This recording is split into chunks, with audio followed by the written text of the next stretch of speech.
Hello, welcome to the webinar, Sales Success in 2019, Crushing Your Sales Goals. My name is Joe Lynch, and I'm here with Ann Holm. And good to see you. Good to see all of you today. I look forward to presenting. So, before we go much further, let me tell you a little bit about me, and then Ann can tell you about her. So that's me on the left, obviously. I'm the founder of Logistics. I work with transportation and logistics companies, helping them grow their sales. I've done a lot of digital marketing in the past. Prior to founding the Logistics of Logistics, I was a blogger, and my blog became my business. And I also ran a 3PL, did very well in that, and that was when I started getting really interested in lead generation problems, and that is a problem for virtually every 3PL we talk to. And on that journey, I met Ann Holm. Started off as my executive coach. Now we work closely together. So say hello, Ann, and tell me a little bit about your background. Hi, I'm Ann Holm, and I am happy to be here today. I'm calling in or coming to you from Minnesota, where it is extremely cold. And so I'm in my home office, and I have 3 dogs, and hopefully they'll keep their carrying on to a minimum. They're going crazy here because it's below 0. Can't put them outside. Anyway, I am a professional certified coach. Prior to that, I was a brain scientist. 10 years ago, I did go into coaching, executive coaching, career coaching, helping individuals be at their best. One of my favorite sectors to work in is the logistics field, because it's highly tech-driven. And so I think there's an audience that really benefits from learning a little bit about self-awareness, learning a little bit about how to influence people that are a little bit different than they are. The communication and influence piece is really, I think, an area of growth for people in the tech industry. So that's kind of how I arrived here. I started coaching Joe, and then I became very interested in the field of logistics. So happy to be co-presenting today. Yeah, and Ann and I do a lot of work together. A lot of my clients are her clients, and I'm still her client. And she actually named my blog many years ago, The Logistics of Logistics, which became my business. So for a brain scientist, she knows our business pretty well.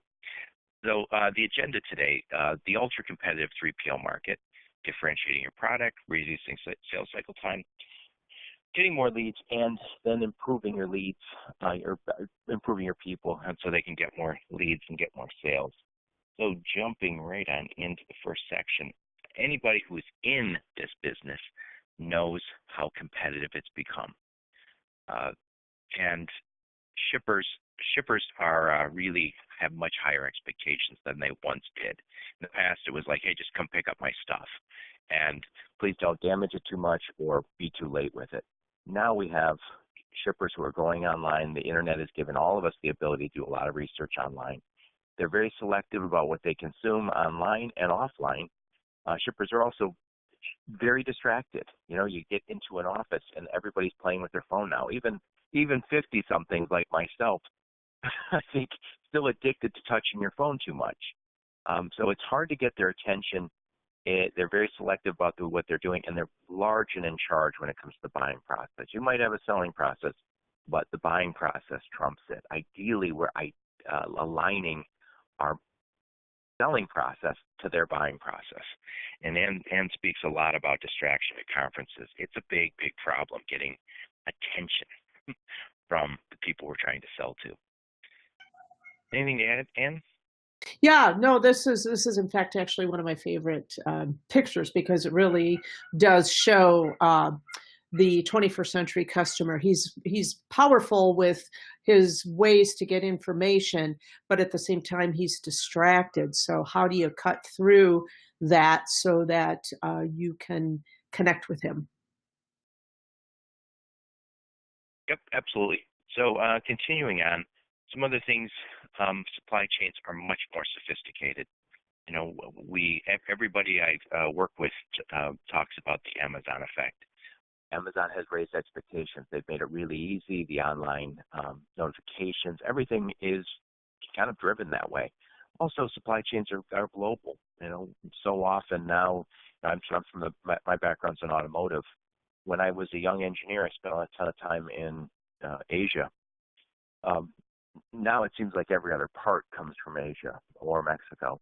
It's a part of the global supply chain. So the expectation is you can get me my freight from there. Also, technology. A lot of shippers now are saying, I don't want to buy a TMS. I don't want to buy all this integration stuff. I don't want to do any of it. I want my 3PL, which used to be, a simple freight broker, or a simple trucking company or warehousing company. I want them to be tech gurus, and that's what we've all had to become. We've had to kind of grow significantly to satisfy these customers. Obviously, home delivery, e-commerce has created, additional sophistication, additional expectations from the supply chain and the shippers. So continuing on, don't want to go too deep into this one, but competition is global, not local. Used to just have to compete with the guys down the street. The internet has allowed us all to do business with people anywhere in the world. A lot of 3PLs now employ people across the whole world, and they might be calling on you in the U.S. Or acting as dispatcher. So competition is global. It's just as easy to work with a guy from 6 states over as it is to work with a guy in the next town. So we all have to compete with that.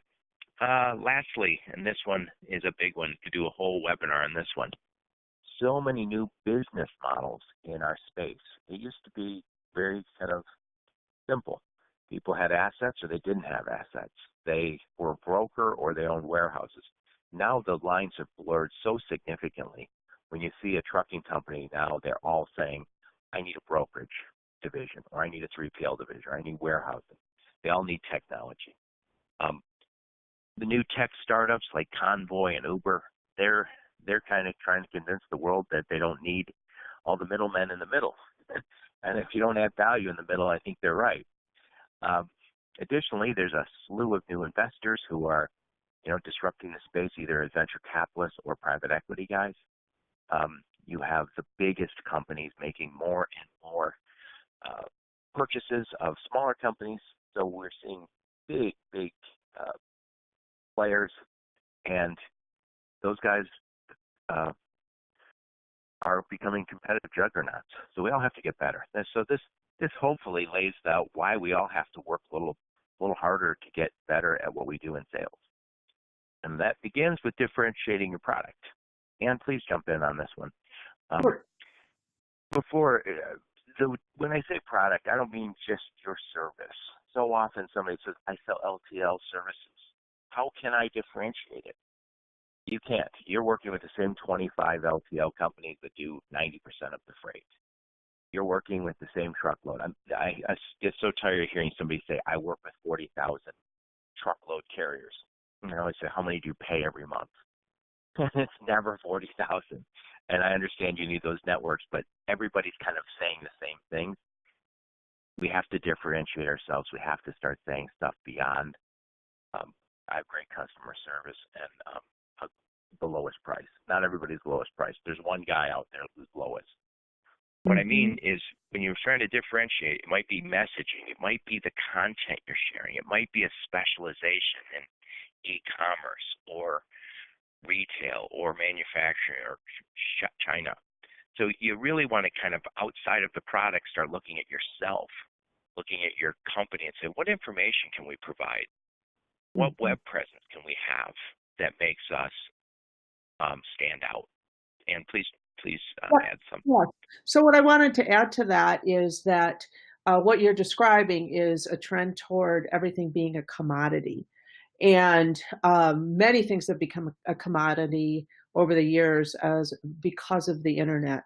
What the key here is to go from commodity to valued product is what makes your particular service or your particular business stand out and be worth the the extra attention. So it might be that your personal brand is really clear, what it is that you do very, very well. Or it may be that your customer service is excellent, or it may be very ultra attentive salespeople. There's many, many other uh, X factors that go into making a business jump from commodity to a valued business that you want to work with, as opposed to just finding the cheapest and the commodity. And if I could add something, and we're talking about more on the individual side at this point, but LinkedIn Yeah. profiles, we all have LinkedIn, we're all using it. But I think there's a difference between having a profile and really working on one. I know Ann and I work with a lot of salespeople who we say, let's position you as an expert in something. Let's get a professional picture on your LinkedIn. That's a wonderful fish you caught last summer, but no one needs to see it on your professional profile. So, so often I just had a young man not too long ago, very sharp, 23 years old, called me, was asking for advice. And when we got done talking, I went on his LinkedIn profile. He had a picture of him in a hoodie on his profile, and it was kind of a side picture, so I couldn't really see his face. And I thought, what are you doing? And then his job title was still student. And I was like, that's not exactly screaming competence and work with me. So I just want to call back and say, straighten this out. So, I want to presence and their branding, whether it's personal or on the brand or your company, really matters. Yeah. So I want to just add this one point to it. So if you can bring to mind the difference between coffee and Starbucks, or the difference between anything, let's see, a pizza and whatever your favorite pizza is. There's a brand to it. There's something that differentiates you. And there's all kinds of coffee out there. You can get anything, but it's, if you look at something like Starbucks, there's somebody who gets you to pay attention to them because of their messaging and everything else that they do. So that's kind of the thought to keep in mind when we're talking about this kind of thing. Yep. So don't be limited by I'm just a truck broker. I'm just a freight broker. I just sell LTL. You're so much more than that. So continuing on, reducing sales cycle time. I'm not going to spend a lot of time on this, but because it's a simple topic, but such an important one. If it takes you an extra week or 2 or 3 to close a deal because you're always going back and trying to get the customer some information, or they're not following back up with you, whatever that might be the case, you're going to sell a lot less than the guy who doesn't have that 2 or 3 extra weeks in his sales cycle. So we really want to work hard on eliminating wasted time and effort. And what I always say is make sure the ball is always back in your customer's court. If they say, hey, yeah, this is great, could you get me 3 references? And you say, yeah, sure, okay, I'll get back to you. Get back to them that day. You should have those references already. And if you haven't compiled them already, next time you have them at the ready. Because what you don't want is to say, it took me 2 weeks to get references, which is obviously going to scare off the customer anyway. But it's going to waste 2 weeks. If they say, this is great, but I'd like my other guy to look at this, and you say, look, let's have a meeting tomorrow. Let me walk through this with your boss. Standardize processes, standardize sales materials. If you have to do some analysis, a lot of times you're doing freight analysis, a ton of lanes. Find a way to get that done really quickly. Anywhere you can standardize, anywhere you can get stuff done quick, we need to start doing that. I was going to say the other thing I was going to add to this equation. You mentioned that there are processes that will reduce your sales time. Everything is in overdrive now in the age of information. But the other thing is looking at the individuals who are actually doing the work. What kinds of things are they doing to be efficient? A lot of times we stand in our own way as far as being efficient. So, taking a look at that is also very helpful. What are your people doing to be as efficient as possible? Absolutely, and that might mean a few things. You might want to get some technologies that I don't know what for sure CRM. You might want to do a few different things like that to say, let's get the time out of this. And then I'm not suggesting you necessarily do this, but if you have a large team and it seems to be a problem, maybe start measuring what every step is taking. And I think probably anecdotally, most of us know that if I had to do any sort of analysis on lanes, that takes longer. But reduce the sales cycle time. It is an important one, and if you do the math, you'll see it's shocking. An extra 2 or 3 weeks per deal for over the course of a year is a lot of money. I don't care what you're selling; it's a lot of money. So, continuing on, while we're talking about the sales process, it does begin online. So many people, if I ask, when does your sales process start, they'll say, oh, when I call them. Well, that's cool. Your sales process began then. But the buying process, when the shipper, when the supply chain guy started looking for new options, might have been a year ago. Maybe he's dissatisfied with his current 3PL. Maybe he needs an upgrade. Maybe he's just got this nagging sense that I'm not working with the right people. There's better companies out there.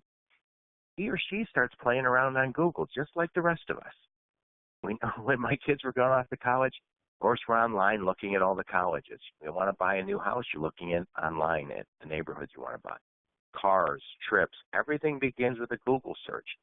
So does the buying process for transportation, logistics, warehousing services. So you need to be there. When your customer starts looking around online for who's an expert, who can take me through the steps here so I know how to make a good buy, how do I get the right guy? They're finding experts. They're finding people like, and I'm not even going to say I'm better than anyone else, but I'm online. I write a lot of articles. I'm doing this webinar will be recorded. People will find it on YouTube a year from now. So you want to be a company, a person that has stuff online. So when they're looking for experts, they find you. No one ever goes on and says, hey, I typed in sales guy because I'd like to talk to a sales guy about my problem. They're looking for a thought leader, an expert. Yeah. And I want to talk about that digital first concept. Yes. So this idea of digital first is the notion that frequently first impressions are now created online.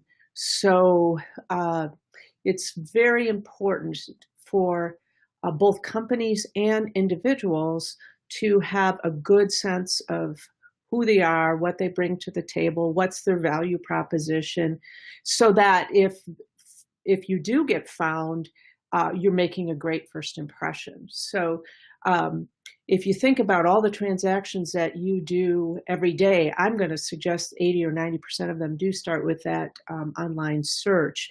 And or if you hear of somebody and you say, well, I wonder what that guy is all about, they're going to do an online search. So for instance, LinkedIn might be one of the first things that come up. But there's some, you have to have some clarity around what your strengths are, what your blind spots are, what your value proposition is, because when that individual does call you or you reach out to them, there is at least some groundwork laid. The other thing I heard the other day too was that there's a tendency for the digital footprint or the digital impression to be the first and most resilient impression. So in the old days, it was, first impression was when you actually encountered or met somebody. But now that first impression of somebody is being formed online. So it's really important to have a clear sense of who it is that you're encountering. Absolutely. And I will also say this, I go online after somebody calls me, or sometimes while they're talking to me, I look them up. And if it doesn't look right, I lose confidence. And a lot of times, people don't even update their LinkedIn profile to their current job. And I always think, like, well, did you still have that job? Did you quit? Why did you call me saying you work at this company when I don't see it on your profile? The digital first sticks in my mind at that point. So let's talk about getting more sales leads. So Ann and I work a lot with transportation and logistics companies, and getting sales leads is the hard part. so often, when you go through sales training, and I've done this, I won't mention the name, but I drove to Chicago. I'm in Detroit years ago to go to a 3-day sales training when I was running a 3PL. And it was a great sales training, but at the beginning of the third day, I realized we're not going to talk about lead generation. And it was our biggest problem. And even though we grew like a weed, it was still the biggest problem. And that's actually when I hired Holm, because I was so unhappy with my my team and myself on our lead generation. So many companies now are moving towards a dedicated lead generation model where they have sales development reps. A lot of IT companies do that, and let's face it, IT is a big part of logistics now. And that person might be a little less experienced, but they're the people who are online, on LinkedIn, on some of the other social media, and making phone calls, and then bringing in the account managers to help close the deal. The advantage of having somebody like that is you don't have to leave your account managers stretched out, because what ends up happening is we have 3 pieces of a sale. There's the lead gen piece, there's the piece from the lead to the closing of the deal, and there's account management of the current clients. We obviously spend the most time with our current customers. Secondly, we spend time with anyone who's in our sales pipeline because we got to try and close that. So what ends up happening is when we get busy, when we start having, close to a full book of business, you stop working on lead gen, and it's the kiss of death. And then I hear this a lot from brokers who they say, yeah, I get this guy in here and he works his butt off for a while and he's got all these deals, and then he just stops dead. And I said, who manages accounts? Well, he does. Well, what do you think he does all day? So what ends up happening is they're not getting fat and happy, they're getting too busy. So whether you as an individual need to set aside dedicated time every week or every day for lead gen, or if you need to maybe split up your organization and have some dedicated lead gen, it needs to be there. Mm-hmm. Yep, it can dry up.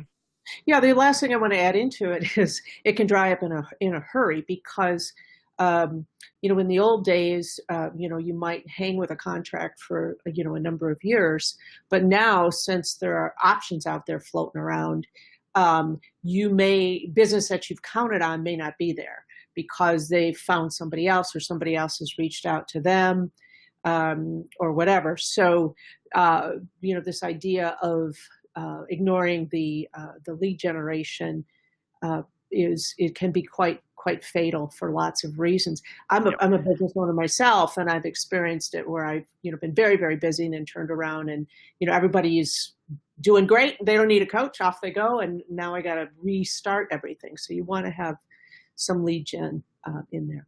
Yep. And there's noticeable difference between sales guys who have lots of leads that week, that month, and guys who don't. There's a certain swagger that I see with the sales guy or gal when they've got a whole bunch of good leads. They don't have to act desperate. It's hard to act confident when you don't feel it.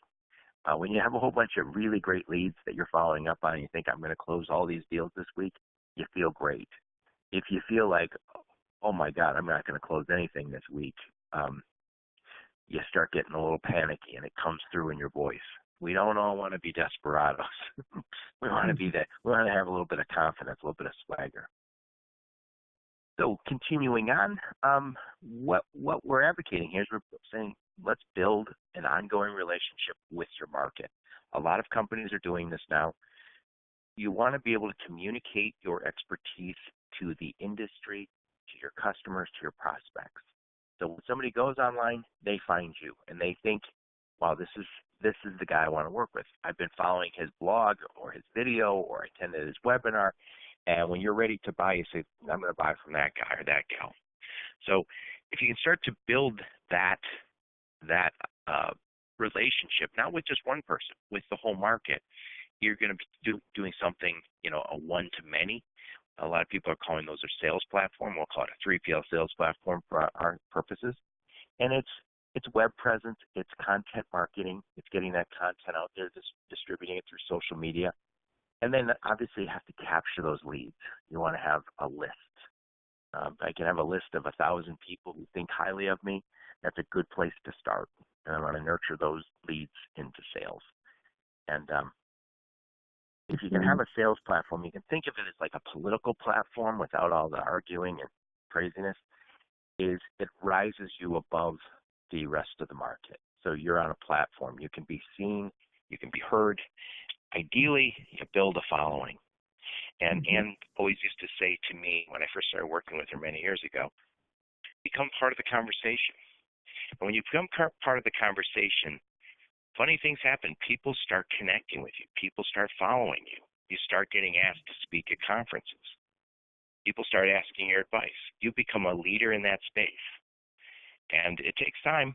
I know people are making phone calls all day long trying to get new business. And a lot of times this thing falls to the weekends at night. But you want to start establishing yourself this way. Ann, do you have anything to add? Yeah, I just will add one more thing, and that is when you have some presence, and I know it can sound really overwhelming, and who has time for this, and all of that, and I think that that's a valid point. And so the first thing is that you're going to want to decide, the one or two places you want to go to start, sharing your platform. But the second thing is that it does at least serve the purpose of warming a cold call.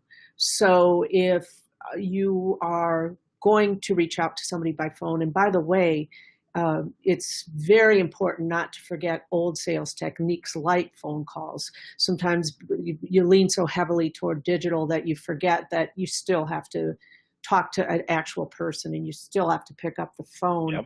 But when these two things work together, when you work with whatever digital platform you're able to manage that makes you different and better, plus you add some of the traditional skill sets like effective communication and phone calls and meeting at networking meetings, when you put those two together, that's where the real power is. Absolutely. Thank you, Ann. So continuing on, again, visibility, being seen as an expert. You're building up your credibility. And again, when that buyer begins looking around and saying, 6 months from now, I'm not going to renew that contract with my current warehousing company, they find you. And this isn't for building up your ego. This is to sell more. People sometimes forget, like, you're not becoming part of the conversation for the fun of it. You're becoming an industry leader so you can sell more. Yeah, so, I wanted to add one more thing to that too. Yep. Is making sure, of course, that you add value. So whatever you put out there in order to warm those connections is actually going to add some value to your potential customers. So you don't want to just fill the space. You want to make sure that you're adding value. Yep. And here's the definition of content marketing. And again, I won't go into great detail on this, but it's trying to attract and retain a clearly defined audience by creating some sort of content. What Ann and I have here today is content. It could be a blog post or an article that you submitted somewhere. If you were selling to a retail market or e-commerce or some market and you said, I'm going to write 4 articles this year and they're going to be good enough that it can be in a magazine. You do that every year. Before long, you have quite the portfolio of content. And you're going to be considered the guy who's an expert in that. And I can hear it already, people saying, oh, yeah, but I'm not a writer. Everybody says that to me. If you graduated from high school and you graduated from college, a lot of the people I'm talking to, a master's degree, you could write at some point. So sit down and write something. Yeah. And if you don't, or do YouTube video, do something that develops your credibility in your content. Yeah, be a guest on a podcast or anything. I mean, if you don't feel like writing, and a lot of people don't like writing, there's podcasts. There's other ways to kind of get out there and have a digital footprint. Yep, come on my podcast. Yeah. So podcast is a great tool. There's so many tools, and again, Dan brings up a good point. If you don't like to write, there's lots of other ways. And And then something like this, you do a webinar, you put it on YouTube right after, because it is a video. So good way to go. Continuing on, the big four when it comes to social media is LinkedIn, Twitter, YouTube, and Facebook. I use LinkedIn a lot. I love that. I use Twitter a little bit. I use YouTube a little bit, and Facebook very little. But definitely, this is a way to get your information out there. Mm-hmm. So continuing on, we're going to talk about developing your people, and we're talking about developing 21st century sales skills. And I hope that doesn't sound too highfalutin, but I think you're going to love it. We've gotten really good feedback from the last few webinars we did on this. That's because it's Anne's part. So, and tell us a little bit about the understanding sales. And by the way, not to be overly salesy, we go through a lot of this stuff in our sales program that Anne and I work together on. So Okay. Anne, take it Yeah. through. Yes. So, you've heard a lot of conversation here around tech solutions. This idea of making sure you have a presence online, for instance, and this idea of reducing a sales cycle. So you're talking about process and generating leads, using all the tools available for generating leads. However, it's people who will do the work, number one, in all of these areas. And secondly, people buy from people. They don't buy from some sort of digital platform. They buy from people. So it's really important for everybody in that sphere to be self-aware. So understanding what your sales strengths and blind spots is a really, really good place to start. What part of the sales process are you really, really good at? Are you good at building those relationships, and but not quite as good as closing them because the next one is really interesting and you're led to that one? Are you are you introverted perhaps, and are you a little bit nervous about making that initial contact? How do you present as a salesperson is very, very important to becoming an effective salesperson. If you're willing to adapt, if you want to adapt and learn new things, it will begin with self-awareness. So it's a key step for anybody involved in the sales process to get a good lay of the land on how you tend to do things, and some of your bad habits too that stand in your way, sabotage your better self. So, and why don't you talk a little bit about your assessment, because we do an assessment with all of our all the people we do our program with. Sure. So I use for this particular group, I use an online assessment called Type Coach. And Type Coach is individuals take it whenever they have the opportunity to. It's a video, so you not only learn about the different aspects of your personality, but it helps you identify what personality you have. And it'll provide you with a 12-page report that'll talk about your sales strengths, your sales challenges at all phases of the sales process. The other thing it will do is it will help you understand some of your work habits. What are some strengths, of what are some areas that if you worked on these, you'd become even more effective. So that's the assessment. Then there is some other pieces to it. I don't want to spend a lot of time going deeply into it, but I do use an assessment that seems to be really helpful for people to get the lay of the land.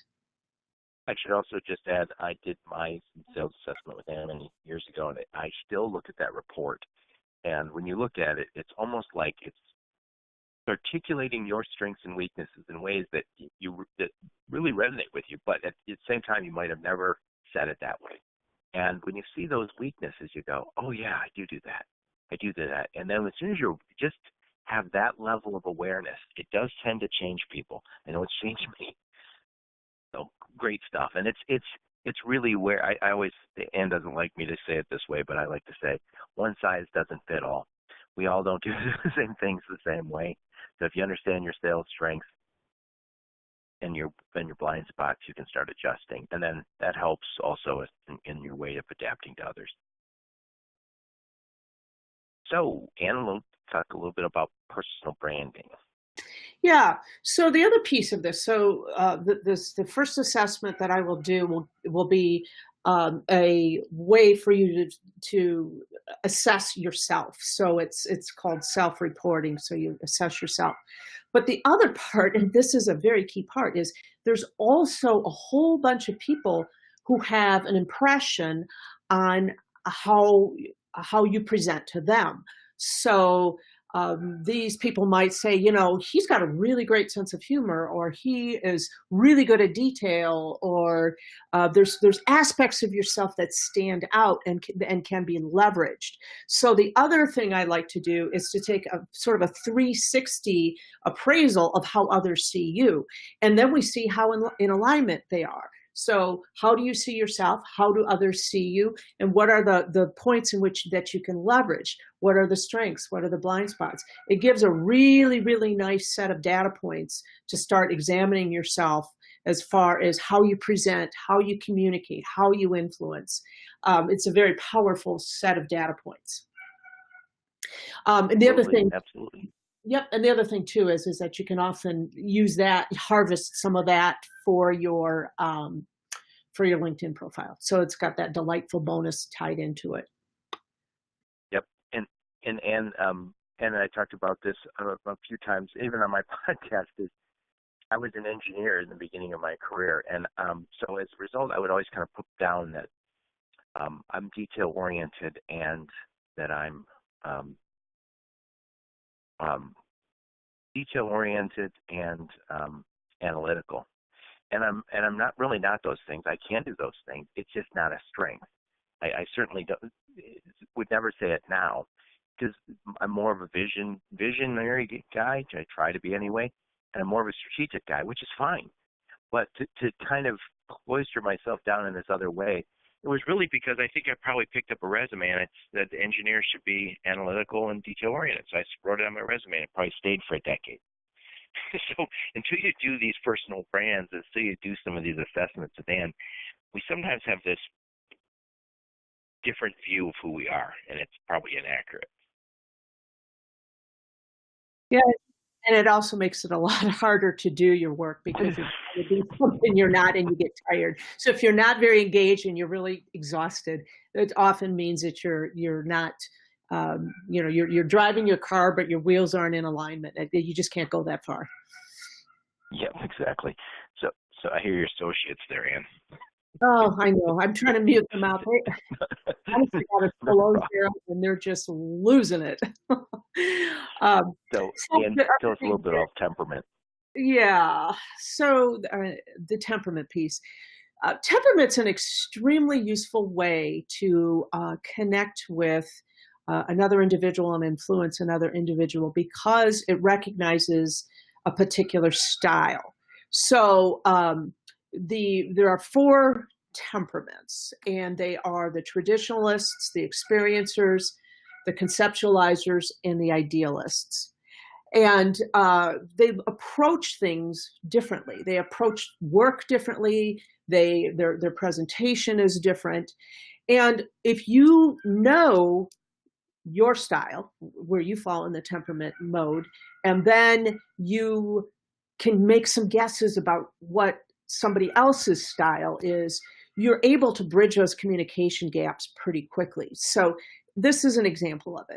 So here's traditionalists versus experiencers. Traditionalists tend to be very time-conscious people, very responsive, very detail-oriented, very productive.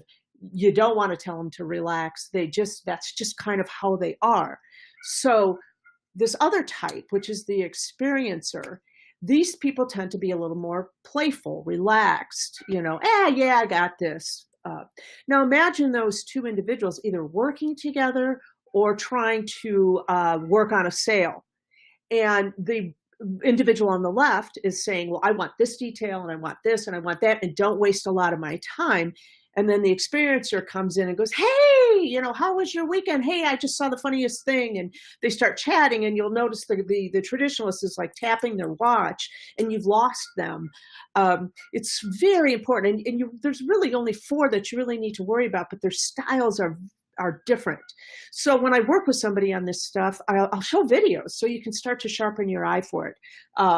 What these people look like and what kinds of adjustments you need to make in order to bridge that communication gap and start to influence. I do know in sales that you really encounter at least 5 people throughout that process.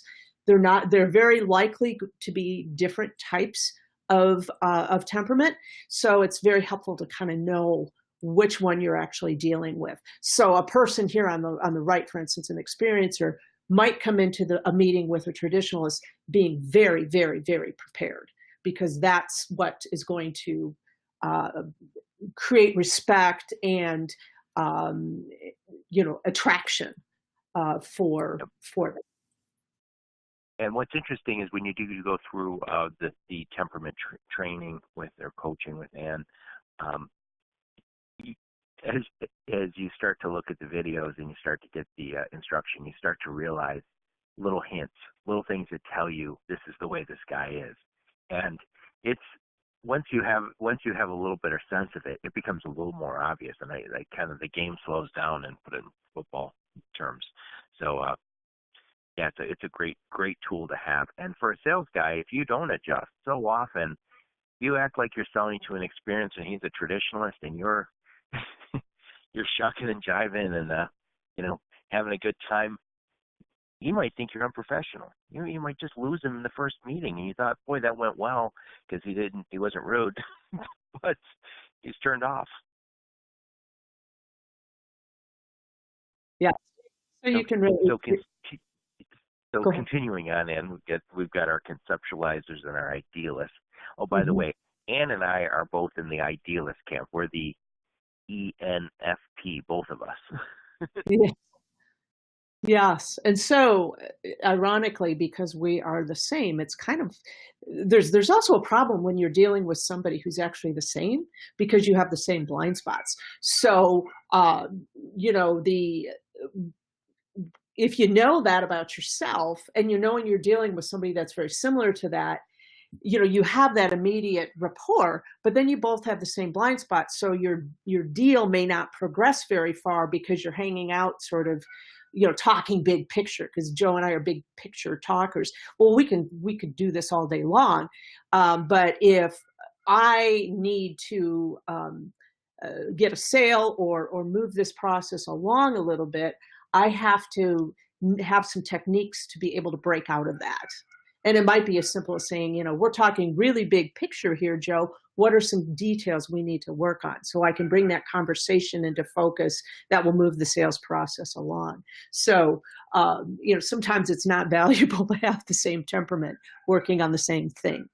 But right. Yeah, and anyway. And if I could add something to that, when I first started working with Ann on sales stuff, the first client we had was us. And what we know about ENFPs, and probably a lot of the idealists, is they're really good at the upfront piece. As Ann said, all the energy is in these shiny new things, new relationships, new ideas. And so you get a whole bunch of deals, but then you don't close them, because that's less interesting. And so understanding your guys or your gals who are working with you is helpful. And Ann always says, pair them up. If you have somebody who's very much a closer and somebody who's very much a personality type who's a opener, put them together.